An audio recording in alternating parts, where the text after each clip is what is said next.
Mushrooms are my thing. I mean, that they enlightened me, they straightened me out, they love me. But the way to do mushrooms is the very first move, if you're interested in mushrooms, is, for God's sake, buy a scale. Buy a scale. I mean, you wouldn't think that this would be considered such an exotic suggestion to people who are going to put their bodies and minds on the line, because people don't take enough. People do not take enough mushrooms. They take pissant amounts and then they claim that they're initiates.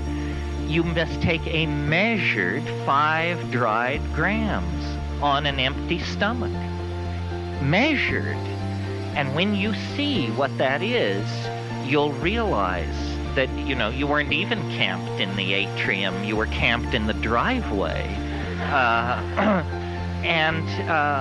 I mean, DMT is the most terrifying and astonishing thing in the universe. But it's very hard to know what to do with it. Psilocybin is your friend. It wants to teach.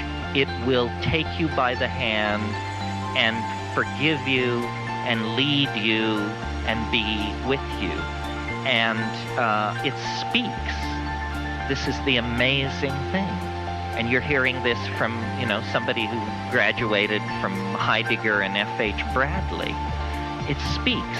No other psychedelic does that, in my experience. Occasionally, a phrase will pop into your head on another substance that is like a gift, an aphorism. But I mean, psilocybin raves. It raves. And it has positions. I mean, you may not like psilocybin as a person, because it is not... the astonishing thing about the psilocybin entity, to my mind, and I get good confirmation of this, is it is not very earthly.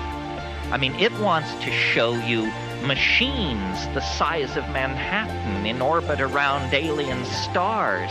It wants to talk about the sweep through of the da-da-da-da, which happened before the Earth cooled, and it, has seen the empires of the Rull out at the rim and all the rest of it. And it's very puzzling, this cosmic galactarian tone, because then you switch over to ayahuasca, which is literally just a twist of the molecule, just the tiniest tweaking of the molecule, and suddenly it's about childbirth, rivers, the land, the feminine, looking inside your body, curing diseases, feeling, telepathy, communication. It could hardly be more different, and yet chemically these things are like two sides of the same coin. Yes, first come the dancing mice, the little candies, the colored grids, and so forth and so on. But what eventually happens, quickly, like 10 minutes later, is there is an entity in the trance, in the vision. There is a mind there waiting that speaks good English and invites you up into its room. What it is it's a voice in the head that people strove to attain for 1,000 years. This was the sine qua non of intellectual accomplishment in the Greco-Roman world. And the Logos told you the right way to live. And this is sort of what you get with psilocybin. You get a voice that can confound you with the depth and brilliance of its answers. This is what you want. And I've had over and over the experience of showing somebody what 5 grams is, and they're appalled. They say, my God, you can't be serious. I mean, I take a fifth that much, a fourth that much. Yeah, well, that's the problem. That's why you don't have elves in the attic and bats in the belfry like I do. A lot of people have said you're a hallucination nut. You're obsessed with hallucination.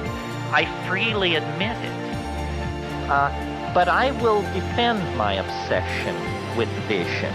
I think the world wants to be seen. I think Blake was right that the divine imagination is something beheld. And for me, the visions are the proof that this is not my mind. And the visions are the proof that this is not simply chemical chaos in the nervous system. And when we communicate with each other and understand each other, we instinctively reach for visual metaphors. I see what you mean. Look here, fella. She painted a picture. His words were so beautiful. It means that we really associate meaning with seeing something.